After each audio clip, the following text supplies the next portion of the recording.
and royalty from around the Western world, all getting together. And the problem I have with it all is the secrecy.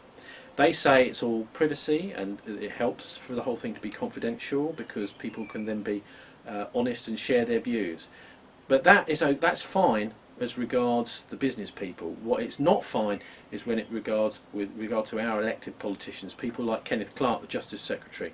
What is he doing going along to these Bilderberg conferences and then swearing to secrecy? What happens is he will not mention the Bilderberg. If there's a policy which comes out through, which is a consensus, an artificial consensus which is agreed at Bilderberg, he'll chat about that, but he would never mention that it was discussed at the Bilderberg conference, which is what's called the Chatham House rule. Now I think, this kind of thing speaks for itself. Chatham House in London is a private policy think tank that is now more powerful than the British Foreign Office. It's a private club that sets British foreign policy. So by using the Chatham House rule, what you're saying is that basically this is all private, mate. Even though we're talking about public policy, none of the public are allowed to know, nor the press. So that's the big problem I have with the Bilderberg conferences, is the secrecy. Also, I've been to several of these conferences and they just spin you a whole load of lies about what's actually happening and who's in attendance. I mean, you get an official list as everybody leaves. Now, it's called a press release. What kind of press release is released after an event is finished? That's not a press release. It's just a sop to the press. And also, it's a kind of subtle warning to the press to say, look, these people are extremely powerful who are in here, and they have insisted on secrecy, so don't mess with them. And often, of course, you'll see names of senior press people on that list. For example, Rupert Murdoch, News International's general manager, chief executive, is regularly on the list. Marcus Agius, who's a trustee now of the BBC, former Barclays Bank guy, he's on the list. So whilst we've got media people actually complicit in this whole Chatham House rule, we're not going to talk about what's going on here with politicians. We're talking about finance ministers from some of the... I mean, for example, the Greek finance minister. Greece is going through tremendous problems right now. And strikes, even intervention of the army to stop strikes. So when you've got the Greek finance minister, who I actually met at one of these Bilderberg conferences, he'd come out to buy some cigarettes just to get out because he said the atmosphere was really stifling him. And the cigarettes were really expensive inside the hotel. But you can see that there's an immense amount of pressure being put on the politicians who are there. And they feel like they have to go in order to be kind of part of the club. But I think that what they're doing is they're basically selling out the people who've elected them by attending these meetings. And I'd like to see all politicians right across the NATO zone boycott these conferences. The idea is we're supposed to trust them. If you look at what's going on in the economy right now, it's quite clear we can't trust them. The money that should be being spent into our economy to keep our country going, keep small businesses going, being lent into the economy, maybe even through public works, putting people to work, is simply not happening. There is no money, according to the bankers.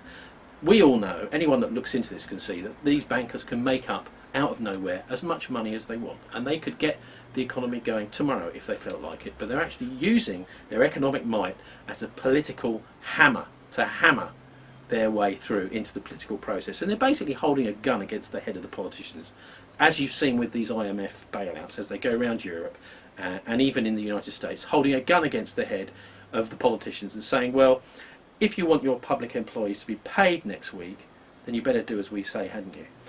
Now, back in the 1970s, a very similar thing happened with Harold Wilson, who was a British Prime Minister, Labour Prime Minister at the time. And he called the bluff of the bankers in the City of London, and he said, look, if you're going to play at this game, then let's have a general election and base it on who's in charge, whether it's us or whether it's me. And they backed off. But I can tell you what, they got rid of him a few years later through the Wilson plot and dirty tricks with various senior politicians' houses being bugged and burgled. And Harold Wilson was gotten rid of, even though he'd been very good Prime Minister and very seriously loyal to his people. He was bumped out by MI5, who came out with all these stories about him working for the Russians, something ridiculous. So you can see there's a power play going on between the politicians, who sometimes are in league with the bankers, other times they actually want to do what's best for the country. There are some decent politicians out there, whatever people may say. And And what the Bilderberg conference does is it tips that balance away from the people and into the hands of the big bankers, the international financial elite. And that's the big problem with it, basically. And every politician that goes along to one of these meetings is basically selling their soul to the devil. They're selling it to the international financial elite, who have no interest in ordinary people. They just want more control, more power and more profits, because these people have got so much money they don't know what to do with it. They've got yachts, you know, they pay themselves these massive bonuses. They've got as many prostitutes as they could ever wish for.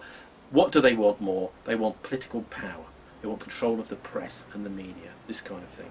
And they're getting it. You know, you look at what the deal that's just been done with Rupert Murdoch to extend his power on the British press. So they're getting their way with the politicians because they can, you know, the politicians are in bed with the media people because they need positive press coverage to win elections, and they're also in bed with the financial people because they need the money to keep their economies going. And actually, they are selling themselves out at these Bilderberg conferences. They must be breaking the law as well. Certainly, the US politicians, I think they are breaking the law. But in Europe, it's not necessarily so clear. I just want to make it clear, it's the NATO countries that go to the Bilderberg conferences.